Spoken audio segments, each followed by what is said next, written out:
Hello and welcome to the Oakland County Megacast. I'm Tyler Keefe alongside Ronnie Dahl in the studios of Civic Center TV and 89.3 Lakes FM. Those are our flagship stations on the Megacast network of community television, radio, and other media outlets.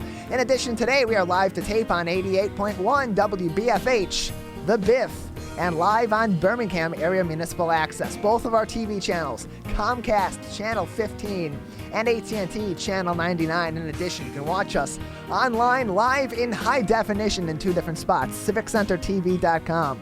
Click on our Watch Live link. You can watch us live during our 10 a.m. to 12 noon live shows Monday through Friday here on the Megacast, or throughout the rest of the day for replays and other original programming here in our community. In addition, Birmingham Area Municipal Access, also Comcast Channel 15 and AT&T Channel 99. And then today, as always, we're joined by a Facebook partner. Today, our Facebook partner is West Bloomfield Parks, and we are pleased to be joined later on in the program. We'll be joined in the second half of the show today by Jennifer Tucker, the Executive Director of West Bloomfield Parks, as we continue to bring all the top news and information about COVID-19 and other important news stories throughout the local area on our show each and every day, and online on civiccentertv.com/coronavirus. For today's top story, election results are still being tallied across the state. The Michigan Secretary of State Jocelyn Benson estimates unofficial election results should be complete by midday on Wednesday, celebrating what she called a successful election under unusual circumstances while calling for additional legislative reform. Benson called the election process, quote, a great success, and closed quote, overall, and said that election officials are prepared for November in terms of hosting clean and safe polling locations during the COVID-19 pandemic and ensuring absentee ballots are properly counted. But she reiterated her calls for the legislature to allow clerks and pre-process absentee ballots ahead of Election Day to help speed up the process, noting the state has, quote, reached the limits of our system and of our infrastructure, and closed quote, when it comes to absentee voting. More than 1.6 million absentee ballots had been returned, a state record, according to Secretary of State Jocelyn Benson. And all things seemed pretty smooth yesterday for me, Ronnie. I, of course, am a poll voter, and I still went to the polls yesterday, to my precinct, after leaving the office here at Civic Center TV. And very smooth process, very clean process. They had provided clean pens to everybody that was going to be going to their polling booth to cast their votes. And if somebody didn't bring the right kind of writing utensil, or if somebody needed a pen, they were able to use those pens and then return them as they're submitting their votes in a bin that said used pens, which would then be cleaned and sanitized here and there to ensure that there were going to be enough to recycle through the voting precincts. But all things seemed pretty smooth, no glaring issues. Everybody, all the election workers were wearing their PPE. I did not see anybody, at least while I was at the precinct, that was refusing to wear a mask or follow those orders. And it seemed like, at least on site, things were going pretty smoothly. And I know that at least over in our municipalities here, in our main coverage area in the four communities, were hard at work throughout the day with absentee votes. I voted in Kegel Harbor. Absolutely no line, in and out within 5 minutes. And just like you said, Tyler, it was very clean. It was very sanitized. And I went in the middle of the afternoon. They said up until that time, they'd had no issues. However, this is going to be a big thing going forward, is the absentee ballots and how long it's taking for them to count. So this is a primary, and they had 1.6 million. What's it going to be like for the general election? Especially as we're heading into the fall as well, and there's uncertainty about where the coronavirus is going to go. Are we going to see more people even voting absentee as we head toward the general election? And then we've spoken previously. I know that Debbie Binder, the West Bloomfield Township Clerk, has made a point to say that it's really tough for these local municipalities counting these absentee votes, because they want to do it quickly, but they also cannot let those absentee voter counting boards leave until all of those votes are cast and counted. And it's inhumane, as she had said, and this is a direct quote, it's inhumane, and closed quote, to keep them for 24 hours, 48 hours, 36 hours, however long it may be, to count those votes. So that's where you see calls from Secretary of State Jocelyn Benson to potentially get granted by the legislature to count those absentee ballots as they come in, so that you're reducing the number of same-day election ballots being counted that are submitted last minute to their local clerks. Yeah, this is, just like our process is changing, the rules around the process needs to change along with it. Other top stories, civiccentertv.com/coronavirus. The governor orders a crackdown on COVID-19 violators. Governor Gretchen Whitmer is leaning on licensing agencies and state departments to aid with local law enforcement, of coronavirus restrictions. In an executive directive issued on Tuesday, Whitmer ordered the Michigan State Police to enforce COVID-19 executive orders like they would other violations of law and call on state departments to prioritize enforcement. She also ordered the licensing agencies to consider violations, quote, a public health hazard and consider license suspensions when identified. State departments and agencies made aware of violations must also refer credible violations to the appropriate licensing agencies. Here's a quote from Governor Whitmer.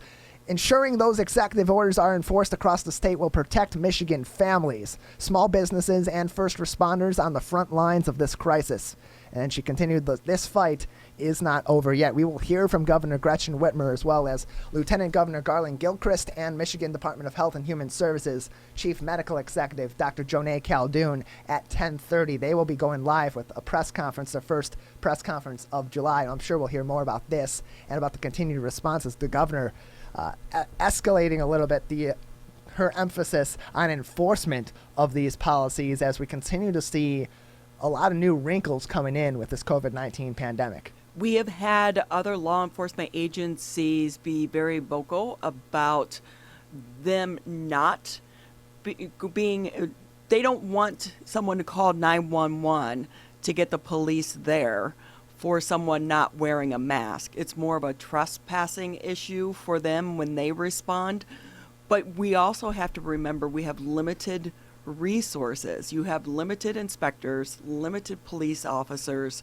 So we are in the middle of a public health crisis, but violent crime has to take a priority as well, because that's your first priority is to protect the citizens. So this is going to be tough for law enforcement agencies going forward, because you also have to remember we're in a budget crisis.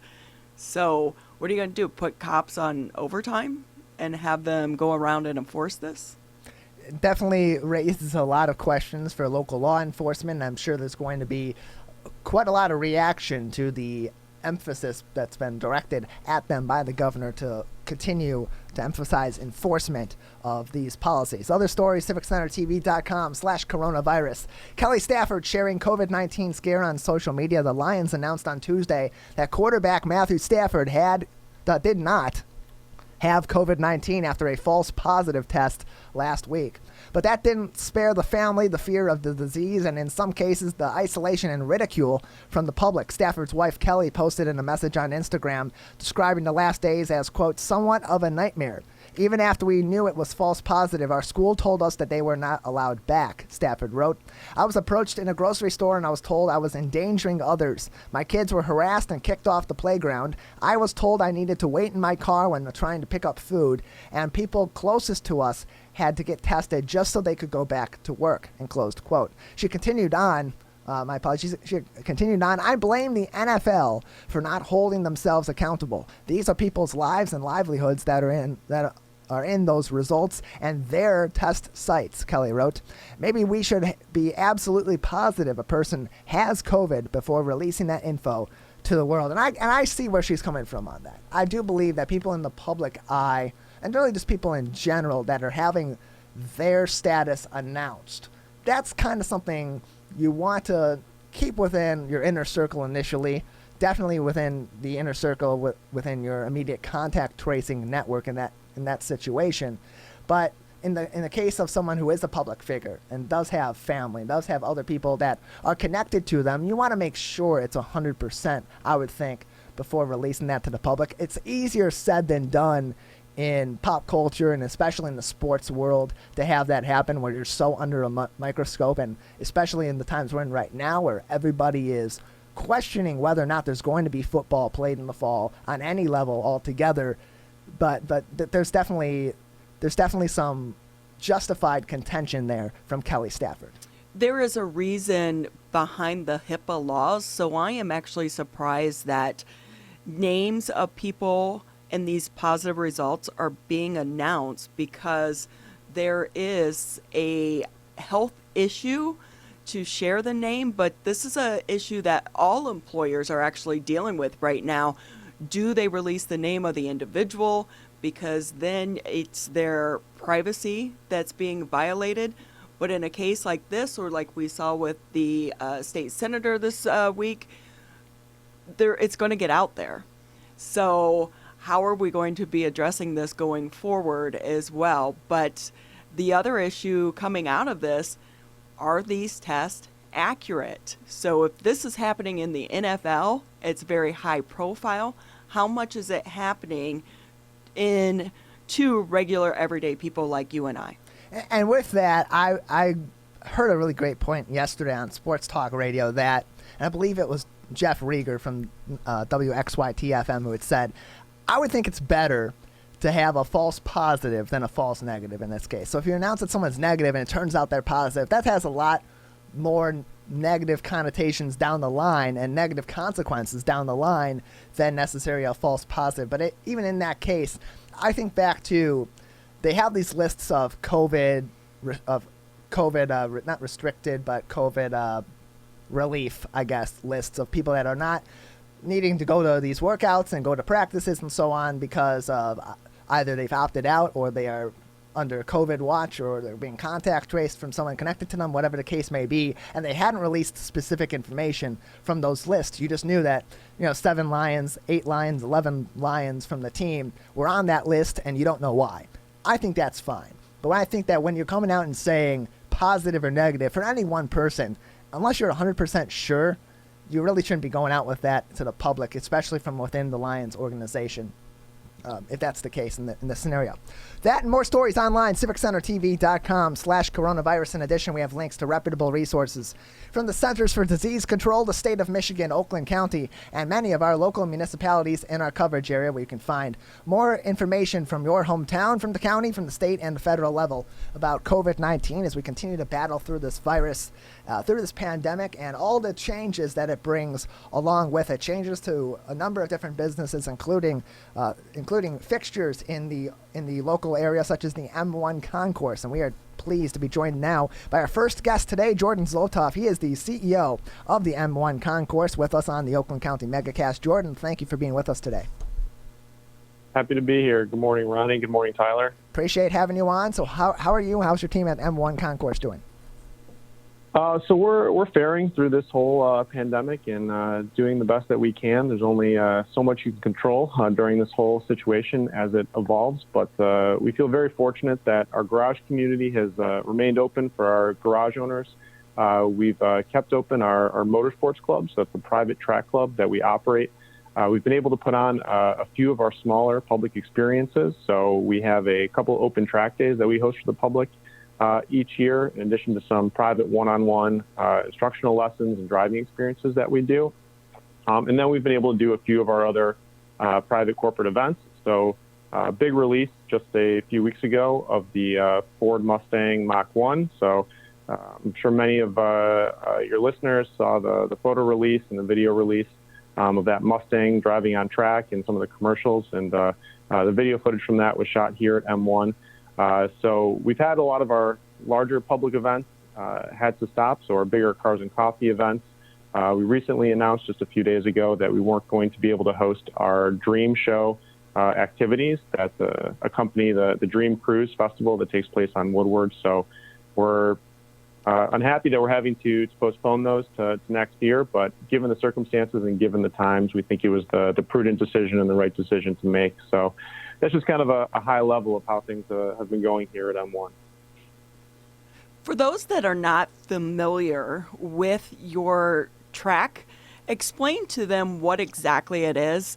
I live out there, so I drive by this all the time, and it was great to see it actually come to fruition, because that was an empty lot for so long. So to see something there and something as unique as this is such a huge attribute to the car community.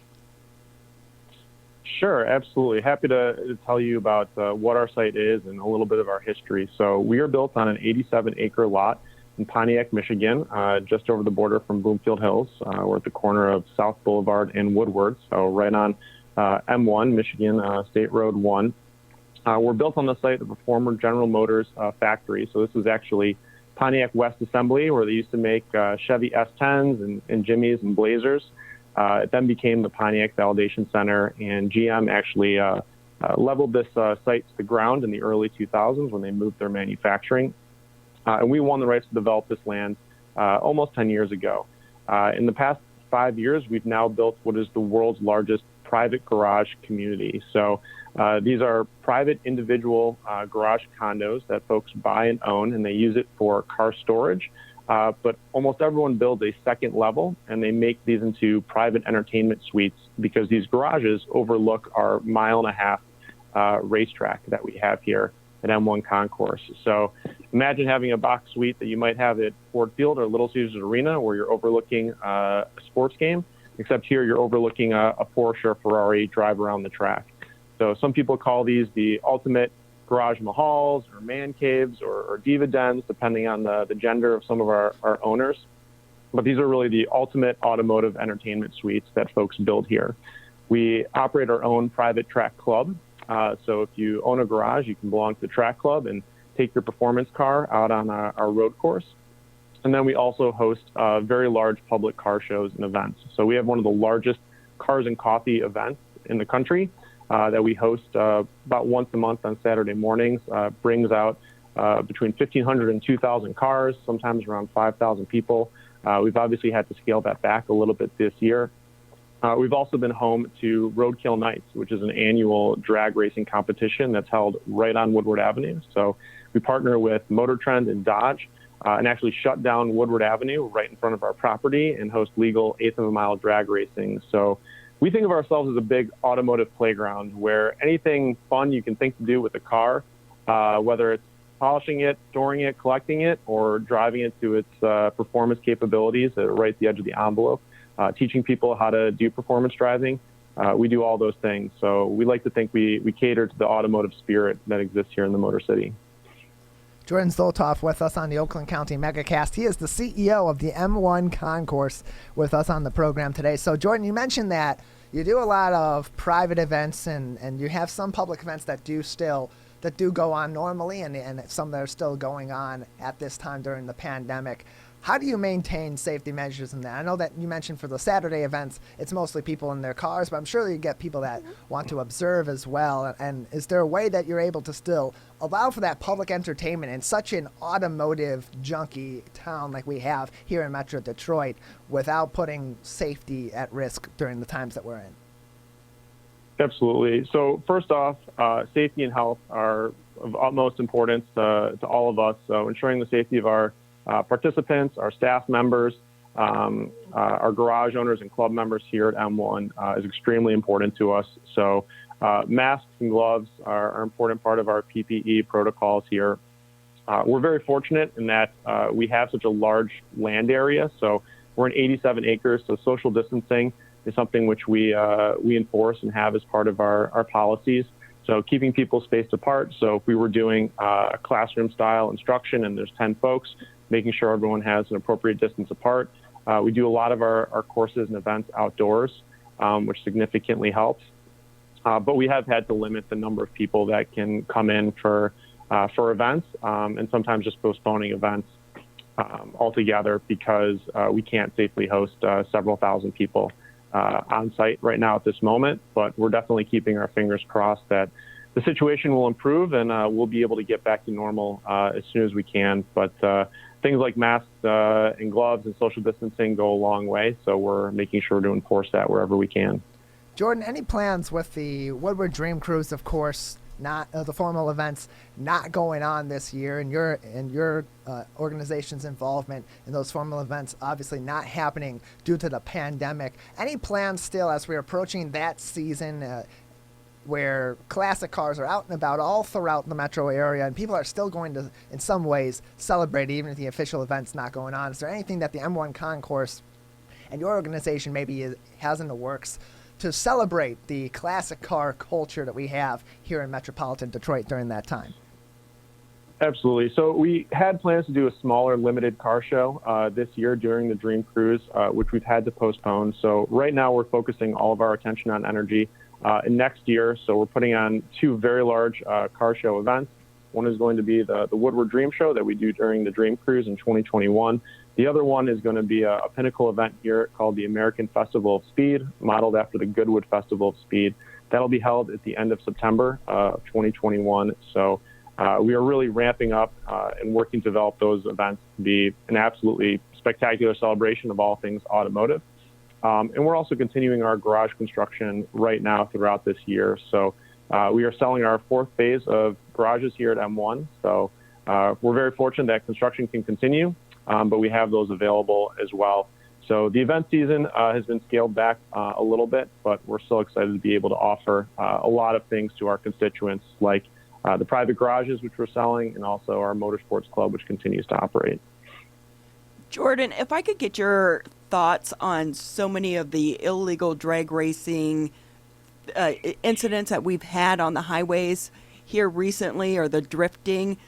What are your thoughts on that, and how do you curb it? Can you curb it?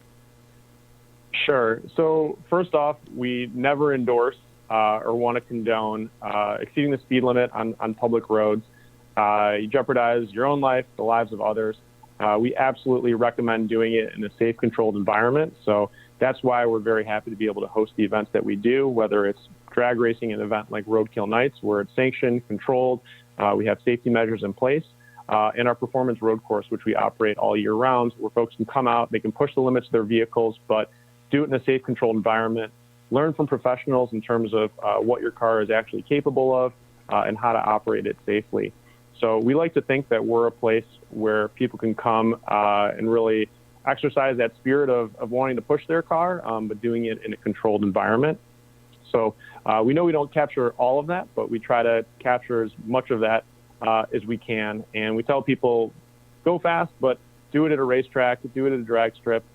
Don't do it on a public road where, if you hit a pothole, you can lose control, and jeopardize not only your own safety, but someone else's. So my thought is, come out to M1 for one of our events, learn how to push your car to the max. We'll absolutely show you how to take it to the limit, and you can do it in a safe way where we're not risking doing some damage to your car or potentially someone else. So, Jordan, we have to ask, what's your favorite car? I don't have a particular favorite car. I'll be honest. I like everything from the super high performance modern exotics to some of the really classic collectibles. I'm a little bit of a science geek, so I always like some stuff that's really unique from a technology standpoint, whether it's hybrid, electric, a fuel cell, anything that's sort of really off the wall and a twist on something just from a traditional engine. I love to see, but I have an appreciation for all cars. Well, Jordan Zlotoff with us, CEO of the M1 Concourse. Jordan, just another minute or so with you before we gotta let you go. Anything else you'd like to say today? Any other topics you'd like to touch on, or or information about where people can find more information about the M1 Concourse? Absolutely. You can come to our website, m1concourse.com. Follow us on Facebook or Instagram.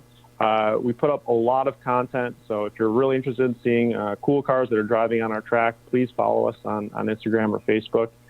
You'll see some stunning cars either from the private garage owners here in their collection or the latest photo shoot that we have going on track. So please come check us out, and as soon as we have some public events that are happening on a big scale again, we'll make sure to notify everybody on our email list and our social media channels, and we'd love to have everyone out here.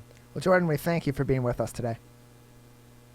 All right, I appreciate it. Thanks for having me. Appreciate it. Jordan Zlotoff, CEO of the M1 Concourse, with us on the Oakland County Megacast. Ronnie, good to talk with Jordan about the car culture in metropolitan Detroit, about ways that people can still engage in that excellent culture we have here and the history we have here in metropolitan Detroit, but doing so safely, both for the pandemic, but also for the general public in normal times as well.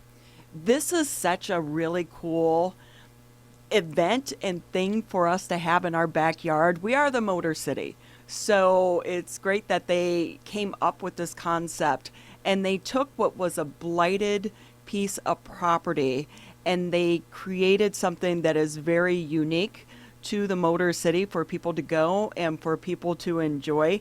So if you haven't been by there, if you're a huge car buff, which we know so many people are, this is a really cool experience. And like he was saying, they have some of the driving experiences that you can purchase packages, or this is also a good thing for team building in your office and or a charity event. So if you're looking for something to maybe auction off for a charity, this would be a good, unique item that I'm sure would get a lot of interest in that aspect as well. I mean, Tyler, if you've been along Woodward, we are already seeing a lot of people cruising Woodward. So while the Dream Cruise isn't happening, you can't stop cruising. And even when we had announced when that news originally broke during the course of one of our live shows, even when we announced that was the situation with the Dream Cruise and it had been formally canceled, in this area with the tradition that it is, that the Dream Cruise is still going to go on. People are still going to cruise down Woodward. People are still going to venture out to Woodward to observe these classic cars cruising up and down Woodward Avenue, but they're going to do so hopefully in a safe way. They're going to wear their masks. They're going to maintain social distance so that we can continue to engage in this culture that is so metropolitan Detroit without putting anyone's safety at risk. We're going to take a quick break. When we come back, Governor Gretchen Whitmer is standing by to begin her press conference from Lansing. We'll take that press conference live. Coming up, you are watching and listening to the Oakland County Megacast on a family of TV and radio stations. Hi, I'm Dr. Faust, the Medical Director for the Oakland County Health Division. The most important thing you can do to prevent the spread of illness is to wash your hands thoroughly and often. Follow these 6 easy steps every time you wash your hands. Step 1. Turn on the sink and wet your hands with warm water. Step 2. Apply soap to your hands and lather between your fingers, under your nails, and the front and back of your hands and wrists. Step 3. Wash your hands by scrubbing them together for at least 20 seconds. Step 4. Rinse your hands with warm, clean water. And Step 5. Dry your hands with a clean cloth towel, a paper towel, or hot air blow dryer. If you're using a cloth towel, make sure to change it often. For handheld faucets, turn off the water using a paper towel instead of your bare hand. Step 6. If you're using a paper towel, throw it away. Practice healthy habits like washing your hands after coughing or sneezing into them to keep you and others healthy. Go to oakgov.com/health or call Nurse on Call at 1-800-848-5533 to learn more. Michigan, the coronavirus pandemic has put us all to the test. And now it's time to put COVID-19 to the test. As we move forward, testing will be critical. We encourage anyone who has reason to get tested to do so, those with symptoms and those without. If you are leaving home and going back to work, get tested. If you think you may have COVID-19 or you've been exposed recently through family, friends, or coworkers, get tested. Our test locator tool can help you find the right testing site that fits your needs. Even if you're looking for easy access with no cost, no prescription, and no appointment necessary, we've got you covered. Help Michigan move forward, not backward. To find a testing site or learn more, visit michigan.gov/coronavirus test. A message from the Michigan Department of Health and Human Services. Welcome back to the Oakland County Megacast. I'm Tyler Kieft alongside Ronnie Dahl. We are standing by as Governor Gretchen Whitmer any moment now will take the podium here at we'll take the podium from Lansing, if you can see visually on our screen. If you're watching us on TV, on Civic Center TV, or on the West Bloomfield Parks Facebook page, Governor Whitmer has taken the podium. We will bring in her audio now, see if we can hear her as they are standing by to begin the governor's press conference live from Lansing. It's scheduled to begin at 10:30. The governor is standing by, and we will have that entire press conference for you live here on the Megacast. Looks like the governor is just about ready to go. They'll give her a countdown here momentarily, and she will begin her press conference, her first press conference of the month of August. You are watching and listening to the Oakland County Megacast with our live coverage from Lansing of Governor Whitmer's press conference. 20.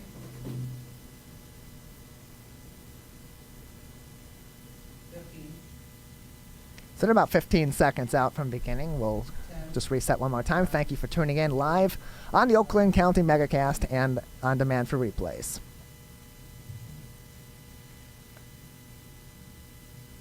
All right. Good morning. It is August 5th, and I am joined today by the Lieutenant Governor, Garlin Gilchrist, Dr. Joneigh Khaldun, our Chief Medical Executive, and Flint Mayor Sheldon Neely. So I want to start today by talking about Michigan State Police Trooper Caleb STARR, who passed away after he was struck by a drunk driver on July 10th. Trooper STARR joined the Michigan State Police in September of 2018 as a member of the 135th Trooper Recruit School. He was 33 years old. I want to offer my sincerest condolences to his wife, Rachel, and their 2 little girls. And I want to remind all Michiganders to stay safe on the roads. You know, it's been nearly 5 months since the first cases of COVID-19 hit our state. 5 months, and we still don't have a comprehensive national strategy from the federal government. We don't have a federal mask mandate or a widespread testing plan. And the federal government has not yet agreed on a recovery plan to help the states and locals mitigate the unprecedented impact that this virus has had. Yesterday, we announced that President Trump has granted my request that he authorize the use of the Michigan National Guard forces for COVID-19 response through December 31st of 2020. And for that, we are grateful. I do think it's worthy of note, however, that the President decided to fully fund the National Guard activities in 2 other states, while the rest of us are funded at 75%. The states of Florida and Texas have been determined to be funded at 100%. It's unfortunate that this is the case because every one of us is confronting COVID-19. The rest of the states who've got to operate at 75% will have to make some hard choices about whether to continue National Guard missions for testing, disinfecting public spaces, distributing food, and more. This is yet one more reason that we need direct funding to the states for the next recovery, in the next recovery package. Michigan and states across the country need the federal government to step up so that we can continue providing critical services and protecting families and businesses from COVID-19. It's time for the President and Congress to work together in a bipartisan way to pass the recovery package to support state governments, families, frontline workers, and small business owners. People across the country are counting on the federal government to put partisanship and games aside and start working together for the benefit of all Americans. And here's what we need: aid to state and local governments so we can continue providing critical services to families. States across the country are struggling because of unprecedented impact that this crisis has had on our budgets. We also need extension of pandemic unemployment benefits so that working families can pay for things like rent and utility bills. We need an increase in SNAP benefits because nobody should have to worry about how they're going to put food on the table during a global pandemic.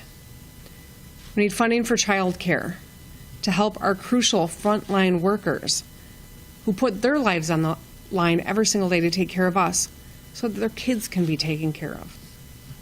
We need an extension on the federal student loan payment and interest freeze past September so that we can give borrowers additional relief from while the economy recovers.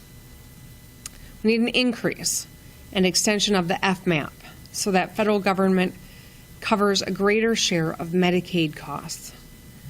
And we need aid that helps and starts with funding our K-12 schools and higher education institutions without insisting that schools open even if it's not safe. After delaying action for months, Senator McConnell and the Senate Republicans released a proposal last week that fails to meet the scale of the crisis we confront. Unlike the House-passed HEROES Act, McConnell's plan guts benefits for millions of Americans and puts our economic recovery more out of reach. With more than 25 million people out of work and unemployment claims on the rise for the second week in a row, now is not the time to slash benefits that have been a lifeline for so many Americans. People all across our country are struggling with the need for real help to pull the rug out from under them right now, while we're still very much in the midst of the public health crisis and economic recession, doesn't make any sense.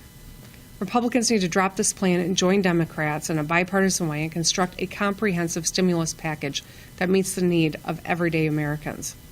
We need leaders who are going to work together to help families and frontline workers and small business owners. Nobody has time for election year partisan games when lives are on the line. This is a crisis and we need bipartisan action right now.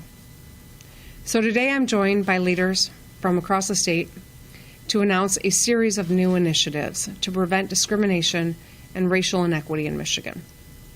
Since I was sworn in as governor, I've made it a top priority of mine and my administration's to include more people of color, more women, more members of the LGBTQ plus community, more people who are representative of the socioeconomic classes in Michigan and the geographic areas in Michigan at the table, in not a tokenism way, but in an empowered way.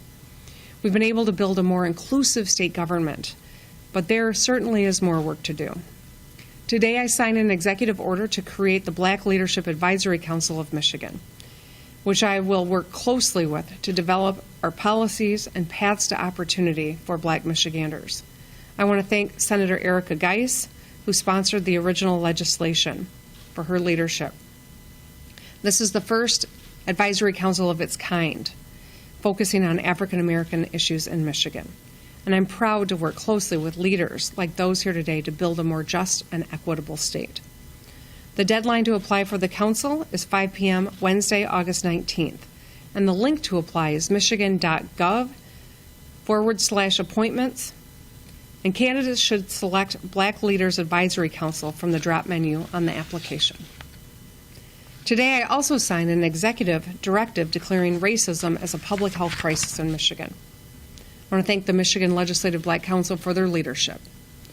This pandemic has confirmed and highlighted the deadly nature of these pre-existing inequities caused by systemic racism. COVID-19 is more than 4 times as likely to take the life of a Black Michigander than a white one. And this reflects long-standing, deep societal, economic, and environmental disparities. This executive directive directs MDHHS to work with other state departments to examine data, develop and plan policies, engage, communicate, and advocate for communities of color. Dr. Khaldun will also touch on further steps the department will take to address systemic racism in Michigan. I want to thank Dr. Khaldun for her leadership. She's the reason Michigan was one of the first 3 states to release demographic data so that we could help better act to protect people in our state. DHHS is the largest state department that touches the most citizens in our state, and so her work is crucial, and the work that Director Robert Gordon is doing as well. They'll work around the clock to help us reach our goals. Now, I know how important it is for state government to lead by example, which is why I've directed that all state employees be required to take implicit bias training, including myself and our entire executive office.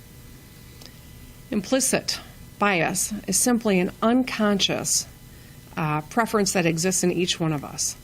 And as public servants, we have a duty to understand how those tendencies impact our actions on the lives of others.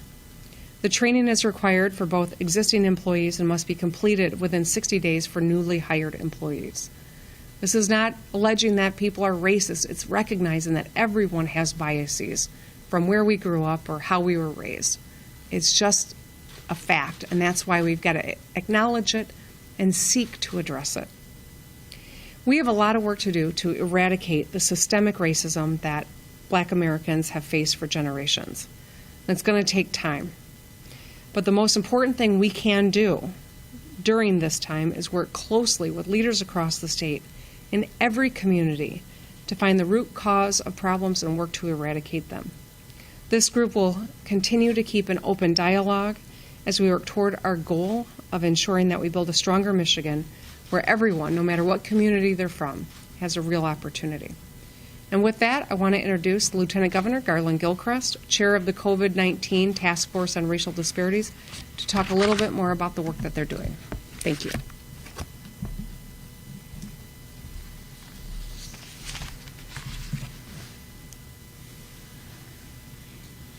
Thank you, Governor. And good morning, everyone. I would like to also acknowledge Dr. Joneigh Khaldun and Flint Mayor Sheldon Neely, who you'll be hearing from in a few moments. I, too, want to express my deepest condolences to the family of Trooper Caleb STARR.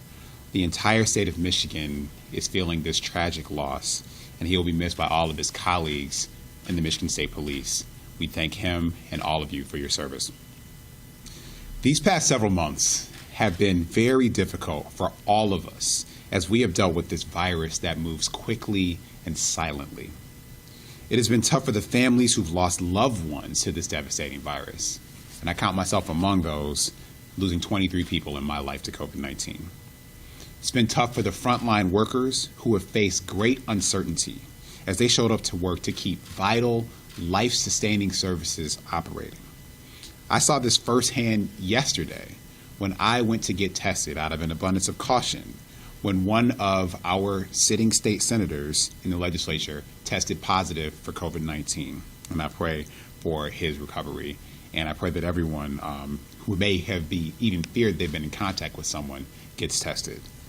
Thankfully, my results did come back negative. But I encourage every person again to get tested, and you can find the nearest testing location at michigan.gov/coronavirus test.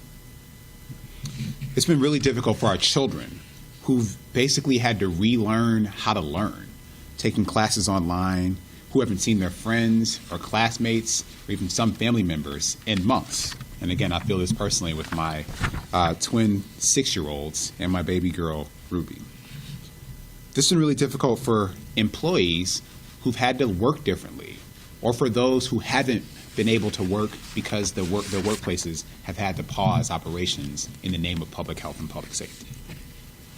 But if you're a Black person in Michigan, or if you're a person of color in our state, the pandemic has been even more difficult in all of these cases. You see, we know that coronavirus itself doesn't discriminate, but it literally feeds upon the discriminatory inequities that exist in our system. This pandemic has held a mirror up to our entire country's healthcare system, and we've seen that communities of color are suffering at higher rates, in part because of a lack of attachment to that healthcare system. In our state, we've still had about 40% of our deaths be Black residents from coronavirus, but our population is merely 14%. In addition to being more likely to work in one of those jobs that is really risky in the context of the pandemic, but critical and needing to function, Black and brown employees have been more likely to be laid off or to have their hours reduced. A report from the University of Michigan actually found that nearly half of Black Detroiters and a third of Latino Detroiters say they have lost their jobs due to this pandemic. And we all know too well that businesses owned by Black and other people of color entrepreneurs have been more likely to have had to close down and less likely to receive government assistance, especially from the federal government, that the assistance that they would need to keep the paychecks flowing, to keep people on their payrolls, and to not close their operations and continue to be the anchors that they are in the communities. While these injustices in our country, frankly, have been exacerbated and intensified by coronavirus, they are as old as America itself. They're the same inequities that after the killings of George Floyd and so many others have motivated Americans from every background and identity to to confront the legacy of systemic racism that has been a stain on our nation for centuries. That is why we're saying what should have been said long ago. Racism is a public health crisis. However, it is not enough to simply label an injustice. We have to actively take steps to replace injustice with justice.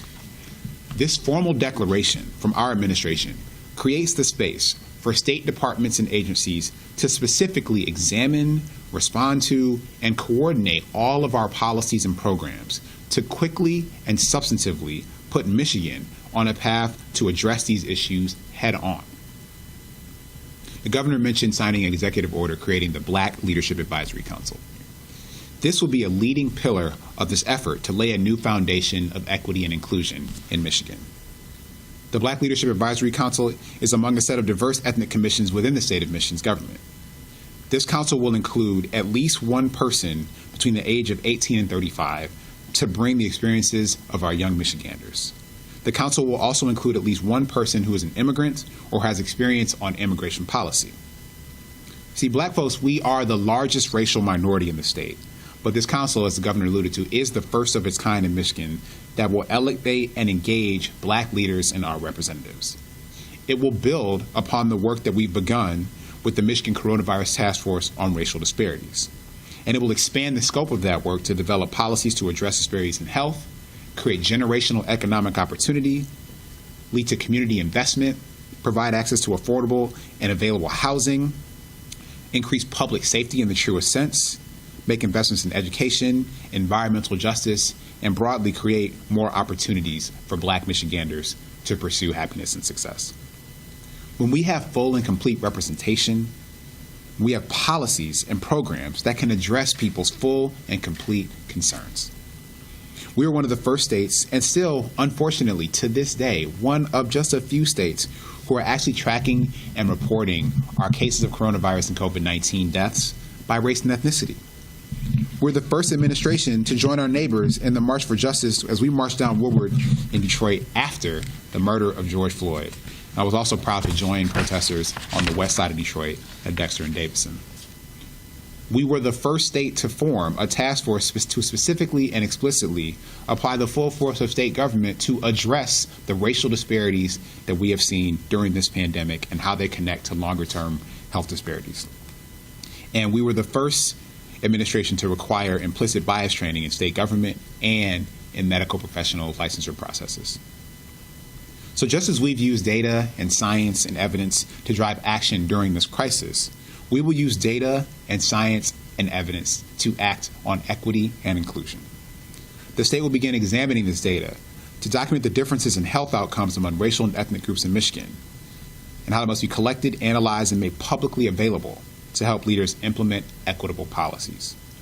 This will help departments better understand how racial disparities in societal, environmental, and behavioral factors intersect to affect resources like good jobs, access to healthy and affordable food and housing, equitable transportation options, quality public education, and opportunities for diverse entrepreneurs.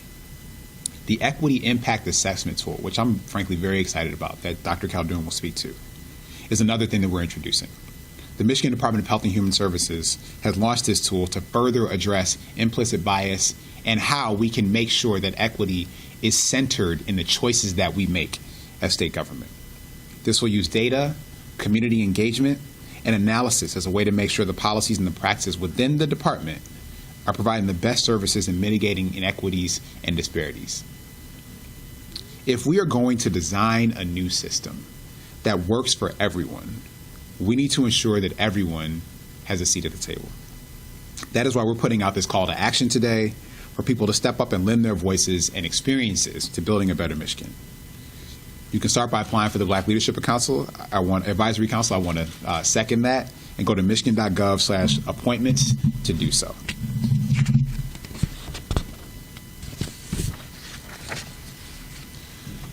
Those of us in positions of power and leadership at any level have a responsibility to use the tools at our disposal to put everyone's success within their reach. The actions that we're announcing today are another step toward this administration fulfilling that responsibility. I'd like to close today with the words of James Baldwin, whose birthday recently passed. See, James Baldwin said that not everything that is faced can be changed, but nothing can be changed until it is faced. Neither I nor this administration will turn our faces away from injustice when we have the opportunity and the power to right it. And with that, I'd like to welcome Dr. Joneigh Khaldun here to the podium for an update. Thank you.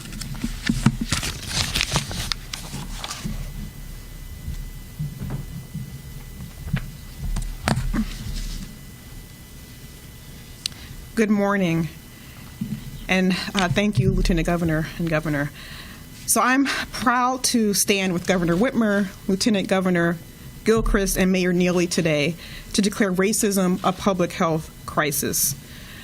As has been discussed many times, communities of color are disproportionately impacted by many health conditions, whether it's cancer mortality, heart disease, diabetes, maternal mortality, infant mortality, and now COVID-19. The statistics are staggering, and we must do better. And let's be clear, these disparities have nothing to do with genetics and race. They are due to unequal treatment and racism that have plagued our society for centuries. But I'm encouraged because there is something that we can do about it. Declaring racism as a public health crisis means that we will and must tackle this with urgency and intention. I'm excited about the steps that the Michigan Department of Health and Human Services is taking under the leadership and commitment of Director Robert Gordon, but also the expertise and dedication of the department's Diversity, Equity, and Inclusion Council that has been championing this work for years. One of the things we're doing is expanding the application of a decision-making process throughout the department that will work to decrease systematic disparities and inequities in marginalized populations. This tool is called an Equity Impact Assessment, and it provides a concrete, organized, and objective way of assessing processes, budget allocations, policies, and programs with an equity lens. We know that inequities created and perpetuated by programs are sometimes unintentional, and they're embedded into historical government systems and processes. And the Equity Impact Assessment will guide MDHHS leaders to think through implications of their decisions on minority populations and will absolutely help reduce disparities and inequities. We're going to start with the Department of Health and Human Services, but then also work with other departments and agencies on implementation of this tool. So I'm excited because this is something that is concrete and it will drive change. And I'm proud of our department for leading these efforts. So let's talk about COVID-19 and where we stand in the state. Yesterday, we announced 84,050 cases and 6,220 total deaths in Michigan. Overall, we are seeing a plateau in cases after a slight uptick in June and July. And as we have seen throughout this pandemic, the disease spread looks different by region. I'm going to go through that now. So the Detroit, Grand Rapids, and Kalamazoo regions have just over 40 cases per million people per day and have seen a steady decrease over the past 2 to 3 weeks. The Jackson and Upper Peninsula regions both have about 35 cases per million people per day and have also seen decreases over the past 1 to 2 weeks. The Saginaw region has just under 30 cases per million people per day and has seen a decrease over the past week. And the Lansing region also has just under 30 cases per million people per day, but they have seen a 2-week increase in their rate of cases as well. The Traverse City region is currently the only region of the state that has under 10 cases per million people per day, and they continue to see a decrease over the past 3 weeks. We also continue to focus on our testing. So we are now holding steady at about 28,000 tests per day, and that's about 2% of our population per week that is getting a test. And the good news is that our percent of tests that are positive is also now trending down. It's at 3.4%, down from 3.7% the previous week. Our hospitalizations and deaths continue to remain steady and low, particularly the deaths. These are all good signs, and we will continue to monitor these metrics. But as we all know, even if a trend is stabilizing, it only takes a few people to create an outbreak and have the disease spread rapidly. So these plateauing trends are not reasons to let our guard down. There's still disease spread across the state, and we're still seeing several outbreaks across the state in every region.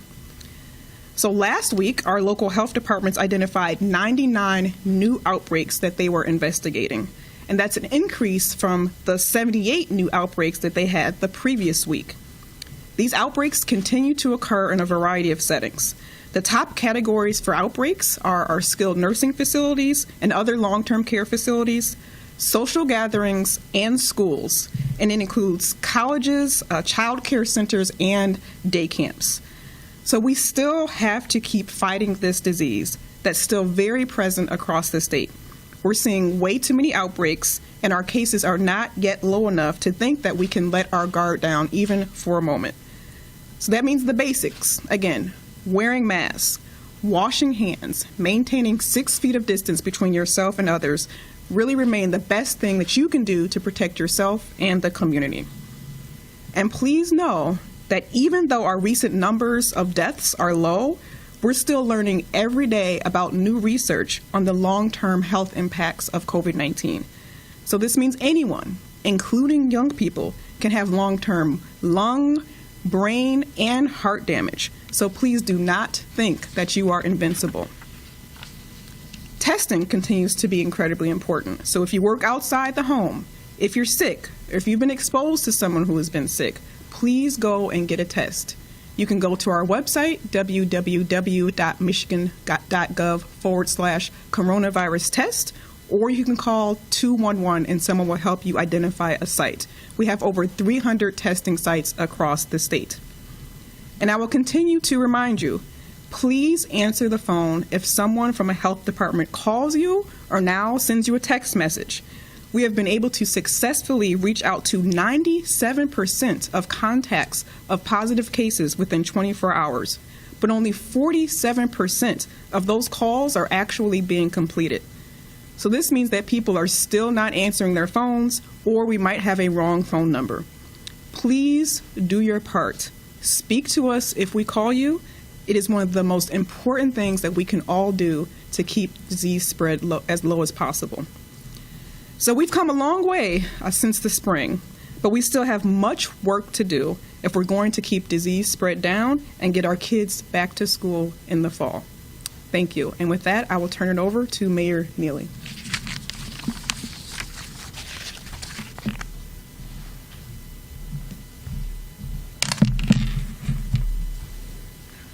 Good morning, and thank you, Dr. Khaldun, and also Lieutenant Governor Garlin Gilchrist, and also Governor Gretchen Whitmer.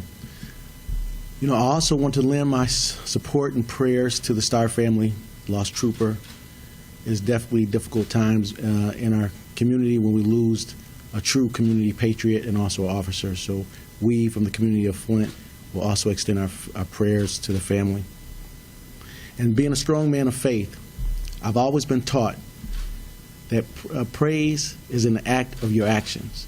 Praise is an act of your actions. And today's actions by Governor Whitmer deserves praise. Being the former legislative Black Caucus chairman and also mayor of a black community, I do understand the disparities and what we have to overcome as a community and also as a state. And I am so proud of this governor and the lieutenant governor and this administration and the state of Michigan for making these bold moves and really showing what leadership is all about. The world can take a snapshot of what's being done here today to really talk about the level of equality. Equality is only a word unless it's met with unity and goodwill. And this administration is showing both unity and goodwill. The disparities that Dr. Khaldun talked about, infant mortality, maternal mortality, environmental injustices, disparate treatment by law enforcement. We're going to get beyond that, and it starts today in the state of Michigan. And I am so proud to be asked to be here to speak to this. I'm so proud of our governor. I'm so proud of our Lieutenant Governor to take these steps to move our communities forward. This is a wonderful day in Michigan.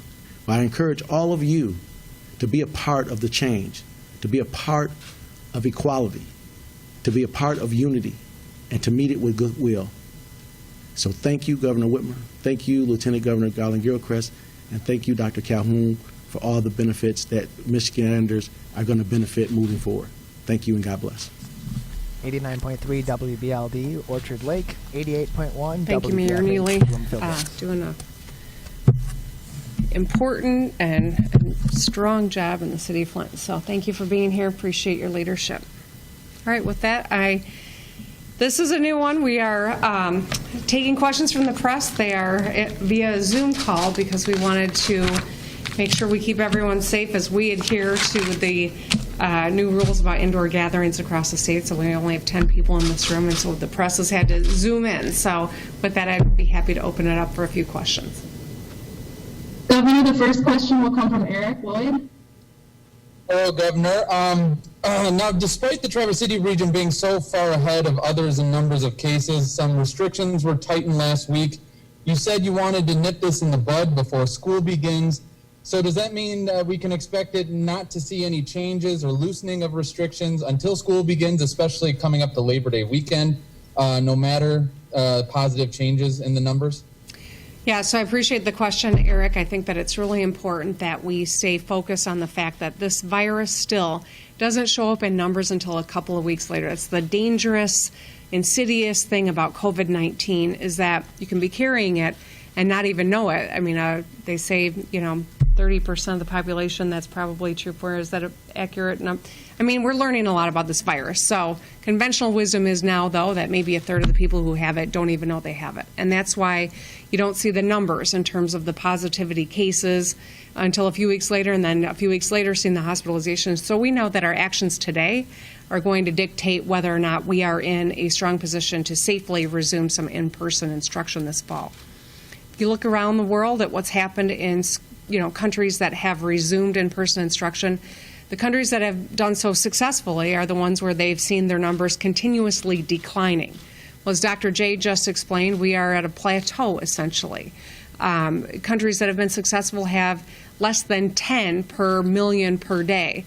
We are well above that all across the state of Michigan right now, and that's why it's really important that we tighten up where we can. We're trying to avoid moving back a phase. That's something that I'm hopeful we can prevent from happening. But it's all going to be dictated by what people do. And we will see it in the numbers in the next week, the next 2 weeks, the next 3 weeks. If people are serious about masking up and washing their hands and not congregating, it's going to be really important.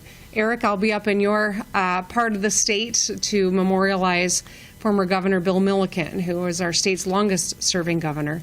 And we are very strictly observing the executive order when it comes to gatherings, and it's because every one of us has to do our part. So can I tell you with certainty that there will be no more changes for the next 3 weeks? No, of course I cannot, because what will drive all of decision making will continue to be the epidemiology and the public health needs all across Michigan, and of course our goal of keeping the economy engaged and getting our kids back in school. The next question will come from Rod from Channel 4. Yes, so I got a question about the mask mandate and enforcement mandate. Are you seeing the different results? And can you discuss the enforcement measures that are in place? And I think that this can get contentious and how to prevent from doing it. So I appreciate the nature of the question. I know that every time we issue an executive order, people want to immediately go to enforcement and the punitive nature. But I think what's really important is that these executive orders are about trying to increase compliance with what the scientists and public health experts are telling us are the best practices. It's about increasing compliance. It's not focused on punishing those who don't. It's about increasing the knowledge, the understanding, and really trying to change the culture. I'm grateful that President Trump has worn a mask. I am glad to see people on both sides of the aisle starting to advocate masks, because we've got to get the politics out of this. now is a time for us to band together. It has been said we are at war with the virus. It's important that we act like we're in war, that we lock arms from a distance and all do what we need to win this war. And it's just as simple as a face covering remains the best tool we have to be successful. There's still no cure. They're making strides on vaccines, but there's not a vaccine yet. And even if we get to a point where there's a vaccine, when we get to a point that there's a vaccine, it's going to take time to produce it in mass so that there are quantities available for people all across the country and around the globe. And so that's why we're focusing on changing the culture so that people understand masking has got to be a part of our way of life for a while.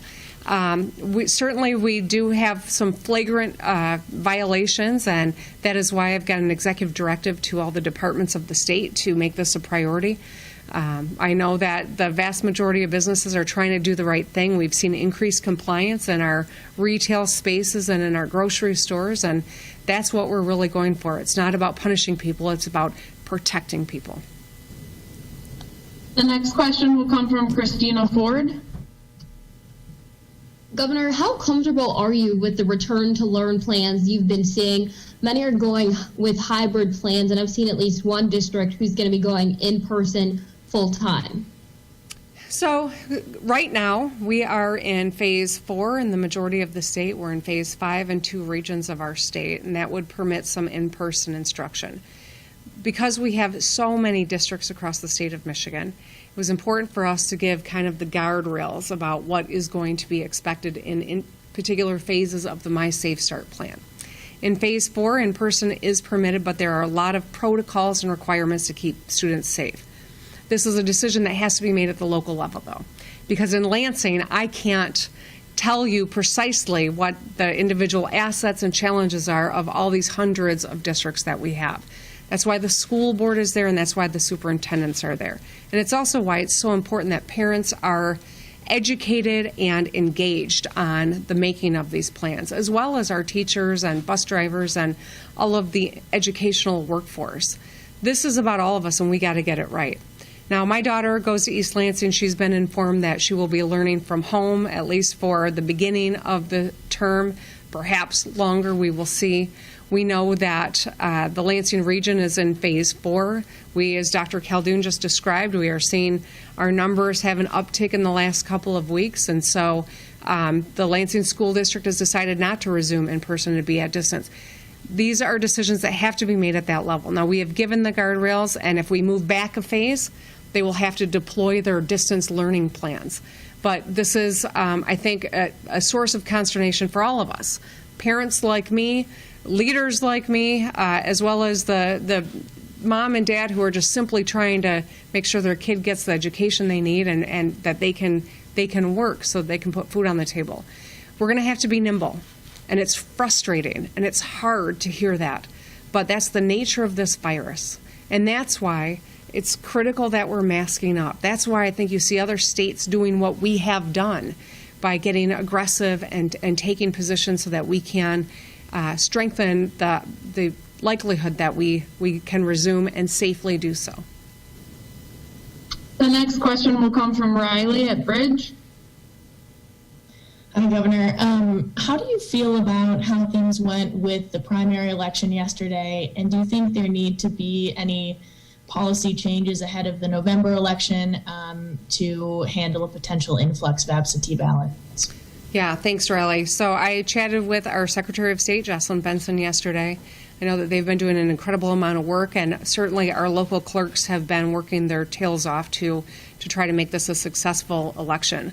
We're in the midst of a global pandemic, and so availing ourselves of the ability to vote from home is the safest way to make sure that you can participate in this important responsibility that we all should assume we're going to undertake as Americans. And so I encourage anyone who's watching to go online right now and reserve your ballot, request your ballot for fall so that you can vote from home. And as soon as you get it, vote and send it in, because we want to make sure that every vote gets counted and more people vote. But in order for us to produce an accurate count as quickly as possible, I do think that it merits some changes. And I am glad that the Secretary of State indicated the Senate Majority Leader is open to taking some of these, and that the Speaker of the House appears to be as well, for at least my understanding. I'm eager to work with them to give our local clerks the ability to do some of the processing, not counting, but processing earlier on, so that we can get a count closer to when the polls close. And I think that there are perhaps some additional reforms that we might want to undertake. But having this vote yesterday, learning the lessons from it, and quickly adapting our system so that we are smarter and we can produce an accurate count quick is something that I think is important, and I hope it's important to everyone in the legislature too. The next question will come from Mackenzie Frost. Hi, Governor. You're mentioning the plateau, and I'm just wondering, how long does the state need to stay in this plateau of new cases before you're willing to loosen some of these restrictions, especially as we get a little bit closer to school? Well, I'm going to ask Dr. J to step in and chat a little with you about that. But first, I'll say this. This plateau at this rate is not, it's better than an increase, but what we want to see is a decrease over the course of a couple of weeks. And I think, the fact that we've staved off what we saw to be a very concerning increase that's positive, but now is no time to spike the football. This is still concerning in terms of the number of positive cases that we're seeing. And with that, I'm going to hand it over to Dr. Khaldun. Thank you. So that's right. What you want to see is not just a plateau, but also a decrease in cases. And if there is going to be a plateau, it's a plateau that's very low. So ideally, we would want it to be under 10 cases per million people per day, and a trend that continues in that way. Again, we're also looking at other data. We're looking at percent positivity. We want it to be at least below 3%, and ideally much lower than 3%. But we want that trend to also maintain for some time. Again, we're also watching our hospitalizations, we're watching our deaths, we're making sure our testing capacity is what it needs to be. So there are many things that we're looking at to determine how we move forward with the phases across the state. Governor, the last question will come from Chad Livengood. Governor, given that Michigan State is encouraging students not to come to campus, or basically not to come to East Lansing, do you want to see the universities, public universities, come together and basically formulate a policy on their own to try to keep as many kids out of college towns this fall? So, Chad, I'm going to answer that wearing two hats. One is the mother of a rising freshman at one of our universities, and as the governor of the state of Michigan, we know that where we are seeing increases, very concerning increases, are amongst the age group that you are describing. We also know that college campuses are places where people love to congregate, whether it's in the Greek system, or it is in a dorm, or it is in a bar, depending on the age of the students, of course. And this makes it uniquely susceptible to COVID outbreak. So we're very concerned about it. And I was pleased to see that Dr. Stanley made that policy decision at Michigan State University. He is, by profession, an epidemiologist. So I know that, the fact that our three, largest universities, Wayne State, U of M, and MSU, are led by people who are men of science, I think gives me some comfort here. But I do think that it's important that this is an evolving conversation, as our knowledge of this virus is always evolving as well. And so that is something that I think would be beneficial to their students, their faculty, all of the workforce on our campuses. And so that is, I think, something that would be very helpful, and I'm encouraging them to do that. Thank you, Governor. All right. Thank you, everybody. Mask up, Michigan. Stay safe. Take care. Governor Gretchen Whitmer live from Lansing with us on the Oakland County Megacast, her live press conference today, where she talked about a number of different issues regarding COVID-19, but also regarding racial inequities and injustices in the state of Michigan, and how her administration is working to combat those issues. We're going to take a quick break. We'll come back. We'll review a little bit about what the governor spoke about, and then we'll talk with Jennifer Tucker, the Executive Director of West Bloomfield Parks. You're watching and listening to the Oakland County Megacast on a family of TV and radio stations.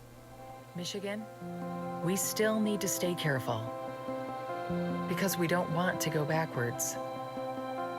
Back to where we started. So keep standing 6 feet apart. Keep wearing a mask in public. And if you have symptoms, talk to a healthcare provider about getting tested. To move forward, let's all do our part. So stay careful. Michigan.gov/coronavirus. Michigan, we're calling on you to save lives. Don't ignore it. Don't let it go to voicemail. It's urgent. In fact, it's critical. Because if you've been in close contact with someone who tests positive for COVID-19, you may have been exposed to the virus. And you could get a call from My COVID Help or your local health department. So please answer the call to learn how to protect yourself, your family, and friends. We're calling on you to stop the spread of COVID-19, to make it safe to reopen businesses and help Michigan move forward. So if you get a call from My COVID Help or your local health department, you may have been exposed to someone with COVID-19. To protect us all, answer the call. Learn more at michigan.gov/containcovid. A message from the Michigan Department of Health and Human Services. Hi, my name is Kurt Lawson, and I'm the Public Information Officer for West Bloomfield Township. We wanted to reach out to you, our older adults, to provide information that you may find useful during this difficult time. We want to ensure you that West Bloomfield Town Hall, our Waters and Utility Department, West Bloomfield Parks, and our police and fire departments continue to work hard on your behalf. Information and resources can be found on the Township website, the police Facebook and Twitter, or call West Bloomfield Parks COVID-19 Help Hotline. Please remember to keep your social distance of at least 6 feet, wear facial coverings when you leave your home, and wash your hands for at least 20 seconds with soap. These precautions will help keep you safe during these difficult times.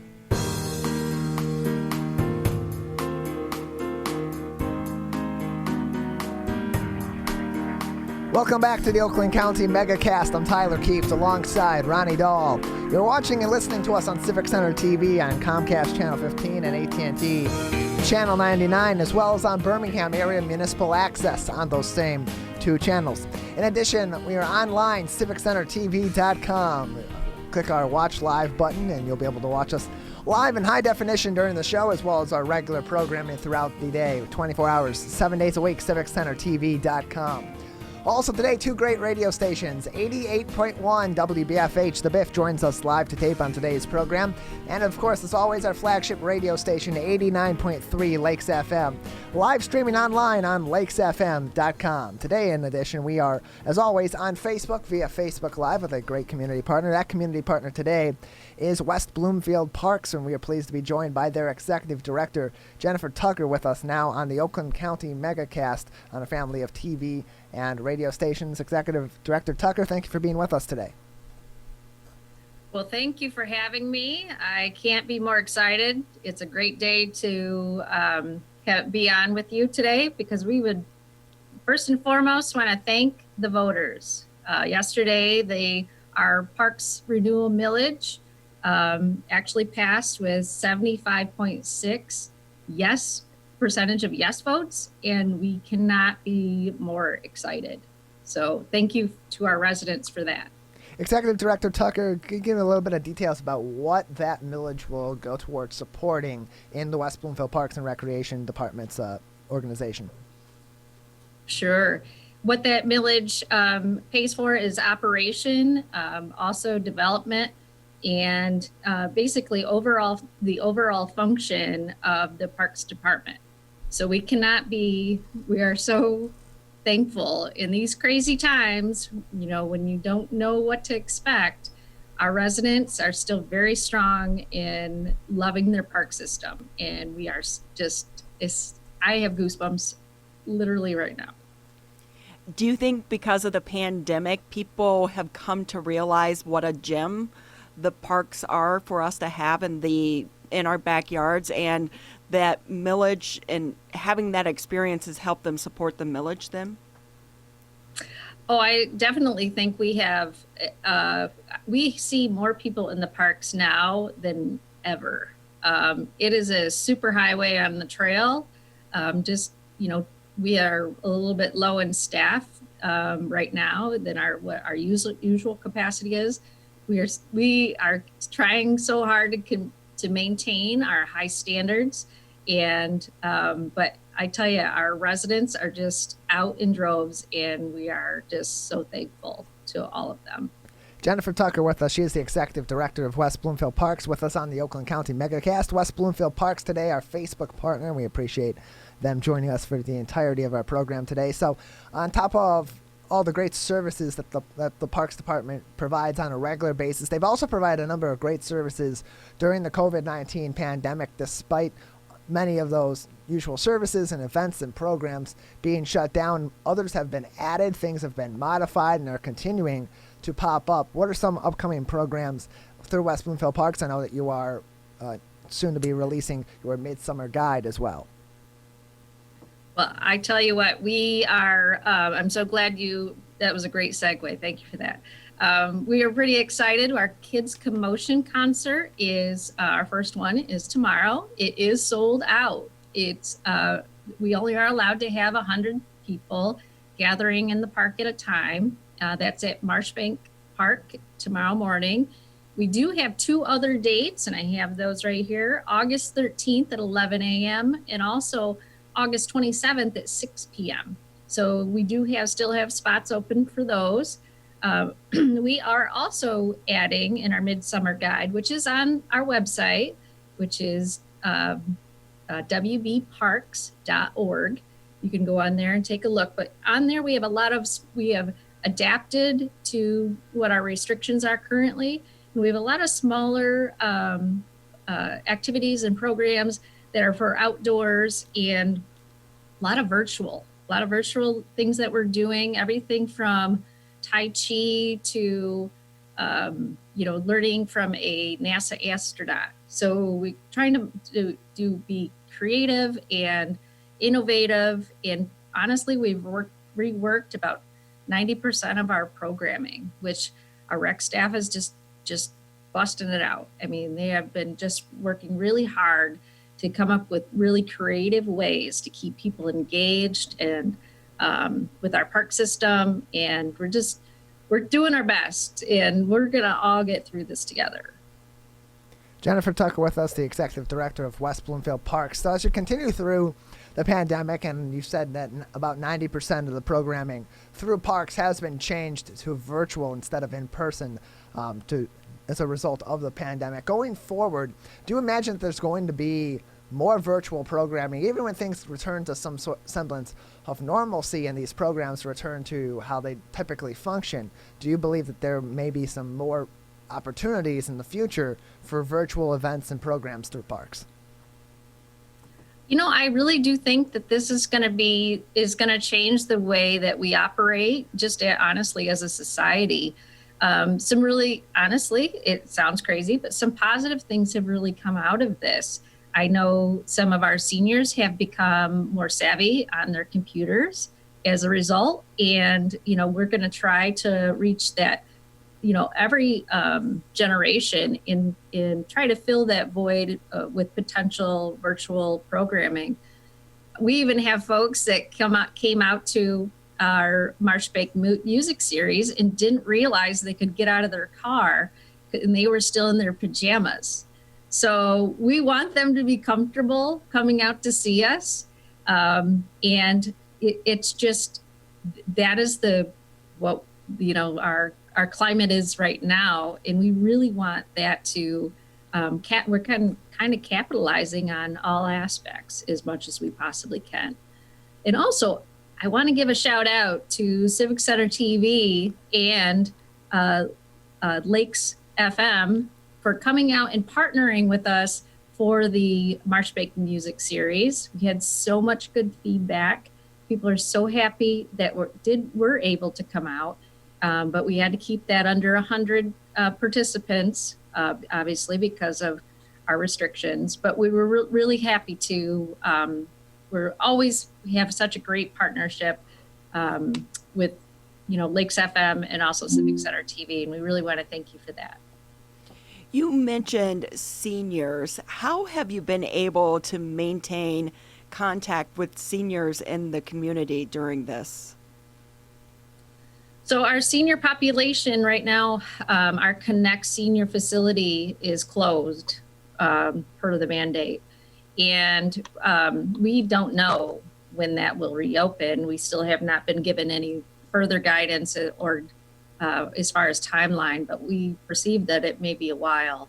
But what we have done, we have done some things like Senior Center in a Bag, where we provided different safety items like hand sanitizer, and got donations from different groups or different businesses, and did a drive-by, as we like to call it, curbside service, and folks registered for those and then came by, and we were able, of course, masked appropriately and outside, and handed out, those goodie bags, if you will, to folks that may need them, including everything from masks to, like I said, hand sanitizer, things like that. We also had a support line for folks that may just need a little contact. We also, our staff will call them and just check in on them, see how they're doing. Also, we still have our transportation available. So if people need to go to the doctor, don't have anyone to take them, or can't drive themselves, they still can call and schedule that with us. We do have a little bit of a protocol that we just go through a questionnaire that we have to administer, but we really, we want to be there for our citizens. So if there's, a need that we can help fill, we will definitely do that. Jennifer Tucker with us. She is the Executive Director of West Bloomfield Parks, with us on the Oakland County Megacast on a family of TV and radio and other media outlets as well. Today we're on the Facebook page of West Bloomfield Parks, and thank you, West Bloomfield Parks fans, for tuning in to today's edition of the Megacast. So we talk about seniors and the continued programming for them and assistance that's been provided to them from Parks and Recreation, but we also see you're in the nature room at the Parks and Recreation Activities Center, and that's a place where you have a lot of kids coming in during the school year, a lot of field trips even, or with local school districts coming in for programming themselves. And with the school year now being in flux, some are going to be in-person learning, some are going to be virtual learning. Is there any plans or any discussion you've had with some of our local school districts potentially for a partnership between them and West Bloomfield Parks to continue to provide education on nature from local experts, but at a distance that's safe for the kids and for your staff? Yeah, so actually we do outreach for the school districts. We are really, we like to be in the schools and working with the children, because that's where nature education is so important. If people don't value their parks and the outdoors, then they grow up to be adults that don't value those. So we very much like to be in the schools. I know that we are booking those appointments currently. We also are doing something that's a little bit different. It's a virtual visit with a naturalist. And so a whole family can book a virtual visit with a naturalist, and basically there's different topics, and it's kind of a neat and a little bit more personal. You can do it with with your whole family.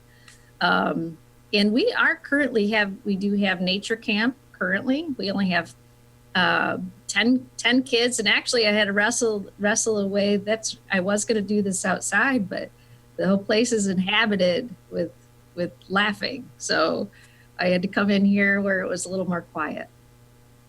Jen Tucker with us. She's the Executive Director of West Bloomfield Parks. So over the summer, you have a lot of different programs at your parks, and one exciting thing that was coming up down the docket was the Splash Landing here in West Bloomfield on Farmington Road. Of course, that had been delayed due to COVID-19. What is the progress on the splash park? How far along is it? How has it progressed even through the pandemic? And when can families in the greater West Bloomfield area or those coming into the area expect to have that be available to the public?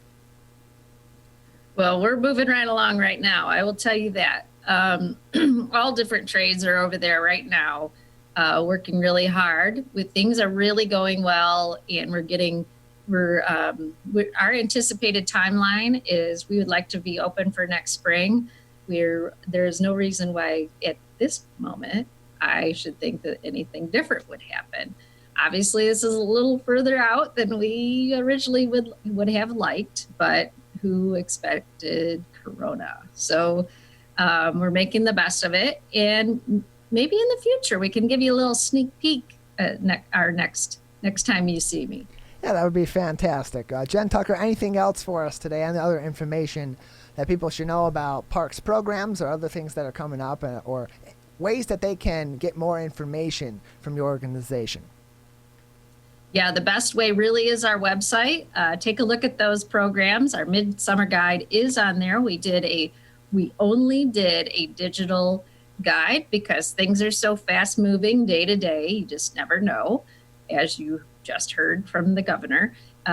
So we are trying to be as flexible and fluid as we can and still offer as much as we can with real-time information for our residents. So definitely check out the website, wbparks.org, and it's going to have the best source of information for you.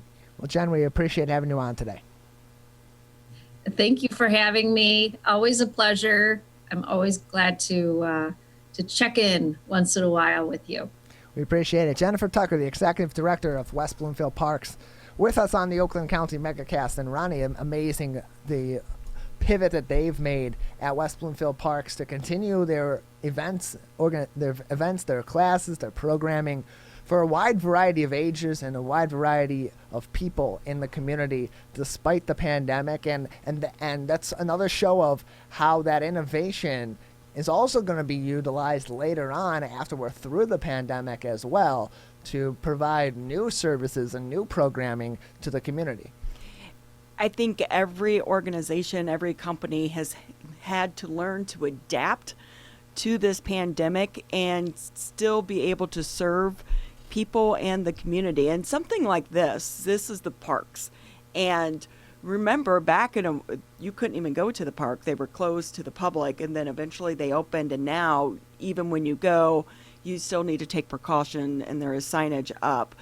But it is an asset in our community, in our backyard, and for the parents, it's a good way to get relief from the kids. I mean, they have to have so much energy, built up and being stuck in the house. So if anything, maybe this allows kids to get back to nature and back to playing outdoors, get them off of their electronic devices and go old school and play. And usually when you're outside playing, you get creative, you make up games, and it sparks a whole new generation of excitement in nature and everything outdoors. And I think from a community standpoint, there's only so much that you can do cooped up at home, and there's only so many other activities that are available to people outside of the home that when they go to the parks, whether it be in West Bloomfield or another municipality in our local area, wherever it may be, they're engaging in something different every single time. There's always going to be something different out there, whether you're playing on the playgrounds, you're swimming in the water, fishing, going there just to enjoy nature, or playing other recreational sports like pickleball or tennis or whatever it may be. There's something different for everybody there each and every time, and it's always going to be a different and unique experience. It's nature's backyard, and that's the great thing about it, because you see a new animal, a new bird, something new every time you get outside your house and you enjoy what is beyond your front door. And we're so lucky we have so many great parks here in the local area that even whether you're in West Bloomfield or you're in another municipality, there's always going to be something unique at each one that you can engage with as well. I will tell you, though, this morning, so we live along the West Bloomfield Trail, and we've had mama deer and her 2 babies that have been hanging out in our neighborhood for the past few weeks. Adorable. Every time I see them, I still get extremely excited, except for this morning I went out and one was eating my hydrangea plants. And I will tell you, that's been my thing, to watch these things grow. And so I may have taken my dog outdoor, and they kind of had a little bit of a showdown. My rescue dog and the deer looking at each other, going after each other. But it's still great to walk outside and see that up close and personal. We're so fortunate to have such great natural areas here in Oakland County, definitely here in West Bloomfield, and it's been great to see over the course of the pandemic people reacclimate themselves with the nature in our community. We'll take a quick break. We'll go through today's top headlines, and we'll check in with Erica Jones out in the field to cap off the show. You're watching and listening to the Oakland County Megacast on a family of community television, radio, and other media outlets. Ronnie and I will return with more after this break. Hi, I'm Dr. Faust, the Medical Director for the Oakland County Health Division. The most important thing you can do to prevent the spread of illness is to wash your hands thoroughly and often. Follow these 6 easy steps every time you wash your hands. Step 1, turn on the sink and wet your hands with warm water. Step 2, apply soap to your hands and lather between your fingers, under your nails, and the front and back of your hands and wrists. Step 3, wash your hands by scrubbing them together for at least 20 seconds. Step 4, rinse your hands with warm, clean water. And step 5, dry your hands with a clean cloth towel, a paper towel, or hot air blow dryer. If you're using a cloth towel, make sure to change it often. For handheld faucets, turn off the water using a paper towel instead of your bare hand. Step 6, if you're using a paper towel, throw it away. Practice healthy habits like washing your hands after coughing or sneezing into them to keep you and others healthy. Go to oakgov.com/health or call Nurse on Call at 1-800-848-5533 to learn more. Michigan, the coronavirus pandemic has put us all to the test. And now it's time to put COVID-19 to the test. As we move forward, testing will be critical. We encourage anyone who has reason to get tested to do so, those with symptoms and those without. If you are leaving home and going back to work, get tested. If you think you may have COVID-19 or you've been exposed recently through family, friends, or coworkers, get tested. Our test locator tool can help you find the right testing site that fits your needs. Even if you're looking for easy access with no cost, no prescription, and no appointment necessary, we've got you covered. Help Michigan move forward, not backward. To find a testing site or learn more, visit michigan.gov/coronavirus test. A message from the Michigan Department of Health and Human Services.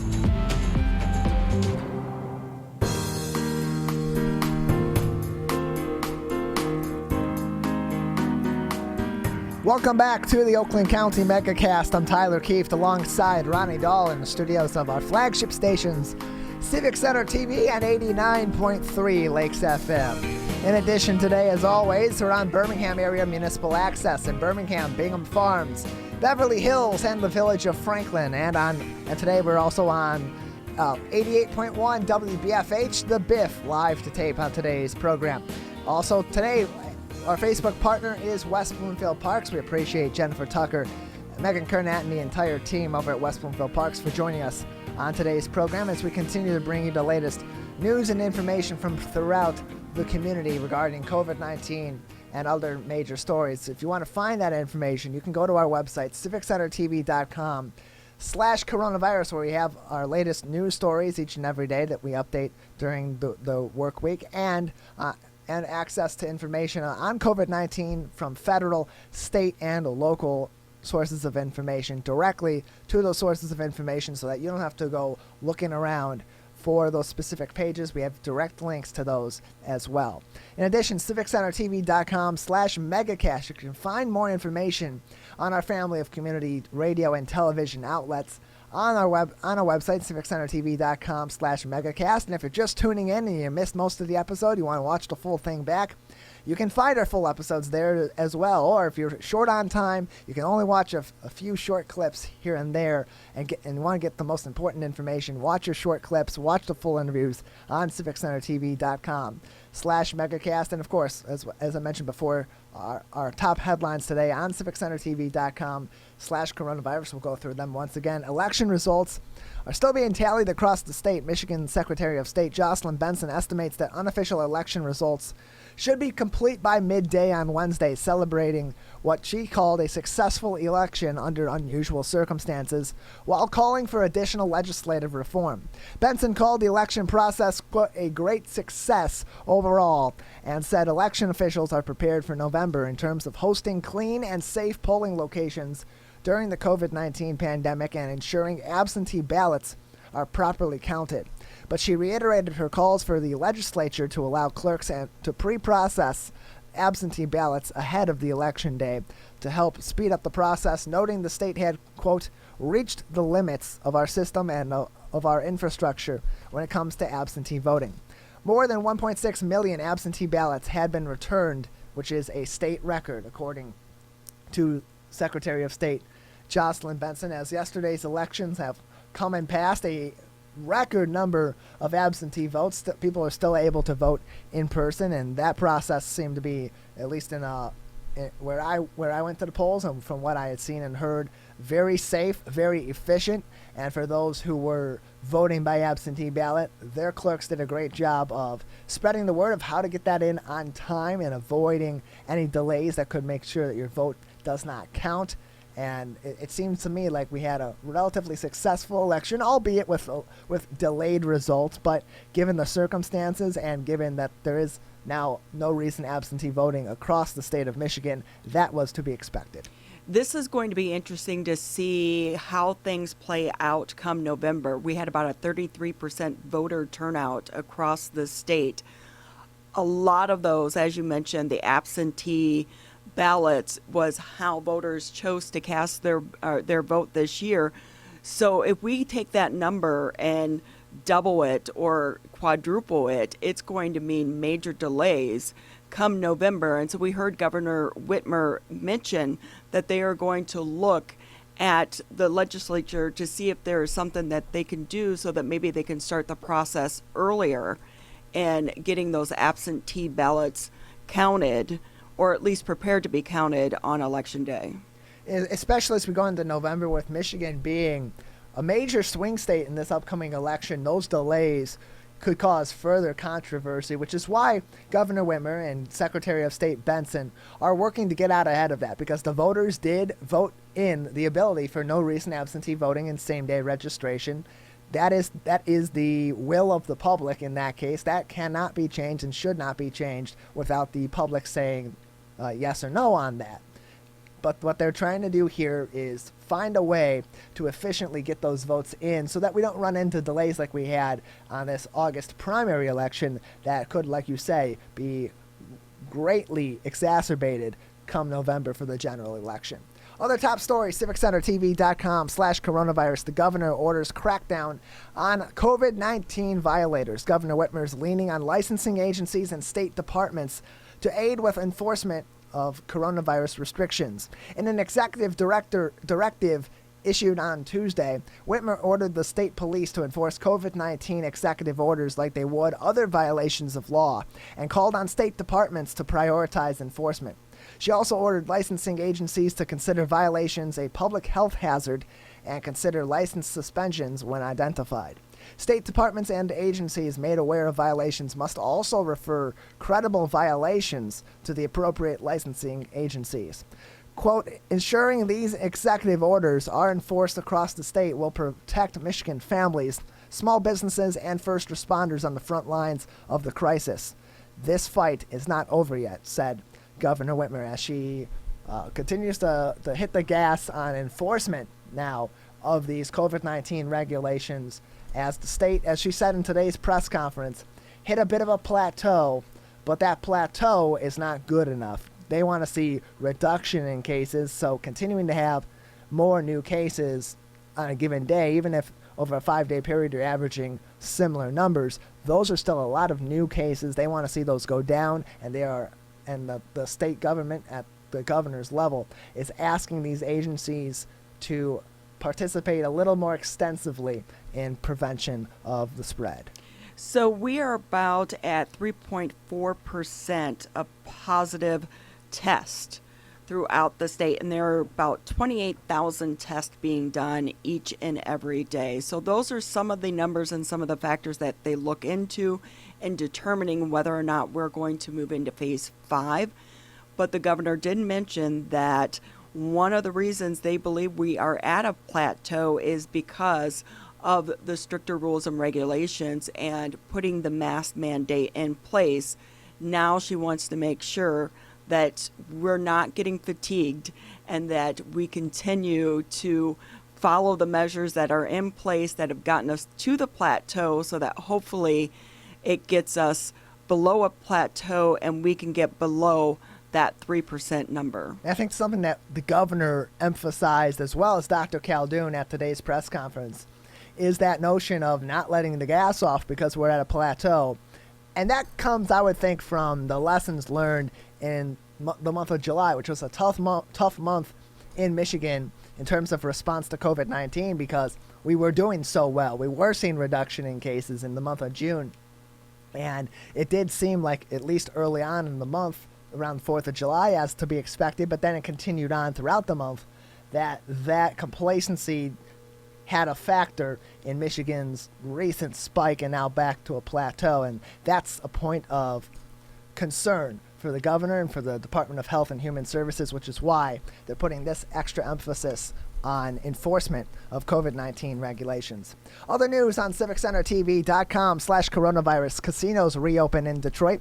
Detroit's 3 casinos started reopening today under new governor-mandated capacity restrictions 4.5 months after closing for the coronavirus pandemic. Motor City Casino Hotel is to open today at 10 a.m., followed by Greektown Casino at 2 o'clock in the afternoon on Wednesday. MGM Grand Detroit will open for invite-only VIP customers on Wednesday and Thursday, and at 10 a.m. on Friday for the general public. Casino customers can expect to see a lot of changes and new rules since their last pre-pandemic visit. The biggest difference, all 3 properties must now limit operations to 15% capacity, a regulation that gambling industry experts say is among the strictest COVID-19 rules in the country. By comparison, Hollywood Casino Toledo can operate at 50% capacity, 50% capacity, and some tribal casinos within Michigan say they are allowing up to 80% capacity. So these businesses that have been down for a while as the pandemic continued on, and these are congregating places, so the governor had restricted them from being open. Now they're able to come back. Their limit is 15% capacity, and some are opening right away, some are opening a little more gradually and testing things out, much like we've seen in many other systems. There was a line outside the casino this morning for people eager to get back inside. Some people waiting up to 5 hours to be able to get back into the casino. That industry has to be hit so hard, and it's not just the industry. You have to remember that revenue from the casinos also feeds in to the city of Detroit's coffers, as well as for the schools.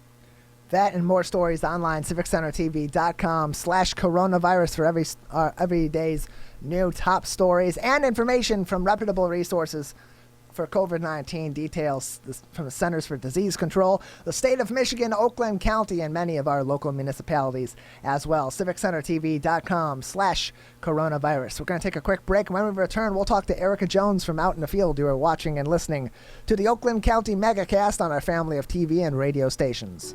Michigan, we're calling on you to save lives. Don't ignore it. Don't let it go to voicemail. It's urgent. In fact, it's critical. Because if you've been in close contact with someone who tests positive for COVID-19, you may have been exposed to the virus. And you could get a call from My COVID Help or your local health department. So please answer the call to learn how to protect yourself, your family, and friends. We're calling on you to stop the spread of COVID-19, to make it safe to reopen businesses and help Michigan move forward. So if you get a call From My COVID Help or your local health department, you may have been exposed to someone with COVID-19. To protect us all, answer the call. Learn more at michigan.gov/contain-COVID. A message from the Michigan Department of Health and Human Services.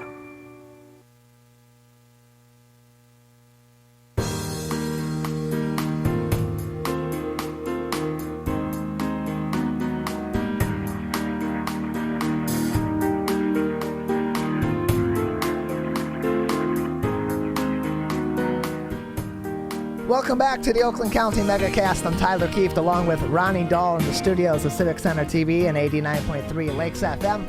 Our flagship stations on our network of community television, radio, and other media outlets, including Birmingham Area Municipal Access. With us live today, live to tape on 88.1 WBFH, The Biff, and on the Parks and Recreation, West Bloomfield Parks and Recreation's Facebook page, facebook.com/WBParks. Give them a like, give us a like, and enjoy today's Megacast on the Facebook page of West Bloomfield Parks as we continue to analyze and discuss all things COVID-19 in our community, how it's impacted a number of different businesses, and how many businesses and other people have pivoted or changed their lifestyles as a result of the pandemic. And joining us now in the field, of course, is our field reporter, Erica Jones, with one of those stories. Erica. Hi, I'm here at Charmview Beauty and Sewing in Southfield to talk with Bridget and Amber, mother and daughter who run the business, about how they've completely reinvented since the pandemic started, and a grant they received from Oakland County to help with some of the new things they're doing, mask making, and even launching a boutique store online. So they're going to talk with us a little bit about that and some of the things they've been doing. So hi, thank you two so much for joining us today. So tell us a little bit about your business and what you were doing and how that's changed since the pandemic started. So Charmview is beauty and sew. We do sewing classes and make custom gowns. When everything shut down, we no longer could do our sewing classes, and nobody was getting married. So all the weddings were canceled. All of my events, the charity preview, the auto show, we usually do gowns for them. Everything was canceled. I had a lot of fabric in, and there was demand for face masks. And I supported a local church in Detroit, making masks for the seniors, for the funeral homes. And my daughter has a beauty bar and had never sewn before, but I was desperate for help. So I took my sewing machine and introduced her to sewing. So it became a new adventure for her. Yeah. So are you making masks now for all types of events, or what inquiries have you been having lately? Yeah, so I'm actually an esthetician, and my mom, like she said, she's a seamstress. So once the pandemic happened, the salon is closed down. So I have a large social media following. So once we started posting the masks, we blew up making masks, selling a lot of masks. So my normal following, I have salon owners and such that follow me. They want to get salon custom masks for their salons. And we actually got a contract with the city of Southfield. And we made masks for the whole staff and their customers and such that come there as well. So we were able to continue these contracts, and now everybody loves these masks. So now it's like we're in it to win it forever now. And so you are one of 5 Oakland County businesses that received this grant from the county to help continue making your personal protective equipment. Can you tell us a little bit about how you got that grant and what you're doing with it to further the business?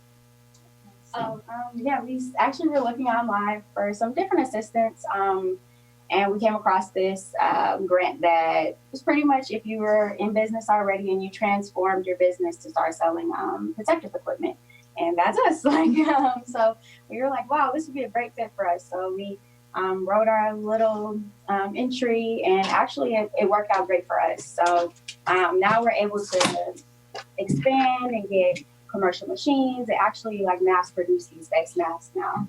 Yeah, and you said soon you're launching a online boutique as well. You're using that grant to help Yeah, with? so we kind of transformed ourselves. Like I said, there's no more weddings. We're not able to make our wedding gowns. I'm not really able to do my beauty salon anymore. So now we've ordered different things offline. We found vendors, and again, we have a big social media base. So we want to keep our businesses running. So transformed ourselves a little bit from the sewing. We're going to have our online boutique and still have our masks going and such. Yeah, and do you think you'll be starting up sewing classes again soon as restrictions continue to loosen? So I'm really excited, and hopefully we looked into some embroidery machines, and right now we use these serger machines, which cuts the fabric. It's a commercial machine. So if we do, once we get the grant, which we already won, not we did, once we receive the grant, we're going to start doing commercial. We'll be able to get commercial contracts. So we'll be able to do embroideries for jackets and hats and different things like that. So they're actual, we'll be able to do classes too. Yeah. So hopefully we'll get some more contracts and stuff. Yeah. All right. Well, that's fantastic. And just before we let you two go, can you show us some of these masks that you? Yeah. So we got these masks. Here, I'll take one out. It's easier. So these are our more formal masks, and they do have filters in them. So all of our masks do have filters in them. So these are the glittery ones we definitely have. We started off just making all gray masks, and then we started getting so many different requests for different types of masks. So we actually expanded. We expanded and started to sell the masks, different types of masks, the glitter masks and such like that. You'll have certain, like I said, salons and such. They want to be stylish when they're working, you know. Yeah. Yeah, we have like a bunch of array of different types of masks that we'll sell on our platforms. So if people want to order masks from you, where can they go to do that? Either of our websites. So I'm on charmviewbeauty.com, and yours is what? Charmview Sewing. Mm-hmm. Okay, so they're two separate websites? Yeah, yes. So, yeah, but like I said, we kind of merged once the pandemic happened. I learned how to sew, so I put it on the beauty platforms, and she was already having her sewing stuff. Yeah. So they're on both platforms to where you can order online. Yeah, all right. Well, thank you guys so much. Is there anything else you want us to know about your business, transformation, or anything? So we're right in Southfield on West 10 Mile. You can look us up on social media and on the website. Like I said, we're estheticians and seamstresses here, kind of temporarily, last long term, just doing these masks. So you guys can come in at any time. We're doing classes if you guys are interested in learning a new trade. So yeah, check us out. Online. We're going to start online classes. Yeah, so check us out. And like I said, we're right in here in Southfield. All right. Well, thank you two so much. We really appreciate you talking with us today. Yeah. And there you have it from Charmview Sewing and Beauty in Southfield. Mm-hmm. Erica, thank you very much. Erica Jones out in the field giving us a report on that. Another great business that has pivoted during this pandemic and used their creativity to create products that people really enjoy and need in these times. So this company was able to get a grant through Oakland County because they did pivot their business during the pandemic, and so they're getting that assistance. So when we have the county executive Dave Coulter on and he talks about these grants, they are being offered out there, so people just need to take advantage of what's being offered so that they can continue to grow their business. And the daughter went from being unemployed to now they have a thriving business. And like we said, I don't think this pandemic's going away anytime soon. So the mask business is a good one to be in right now. It absolutely is, and it goes to show that the county has put a lot of emphasis on supporting businesses in our community, but also that supports people that are in tougher positions, that are starting businesses, and say, you know what, now's the time for me to pursue what I've wanted to pursue, or I have an idea that could be of mass appeal during these times and maybe even beyond it, and I'm going to start my business. And they've been able to have that kind of support that we've seen from this local business. Great report there by Erica Jones. We thank her for that today, and we thank them for joining us, her guests for joining us as well. That is going to do it for our show today. Just about a minute and a half left on today's program. We'd like to thank all of our community partners for joining us each and every day. Of course, we'd like to thank the Birmingham Area Cable Board and the Greater West Bloomfield Cable Communications Commission for their channels, Civic Center TV, and Birmingham Area Municipal Access being with us each and every day, as well as 89.3 Lakes FM, online on lakesfm.com. In addition, our partnering radio stations today, thankfully, we're We were joined live to tape by 88.1 WBFH, The Biff. You can find more information on them on WBFH.FM.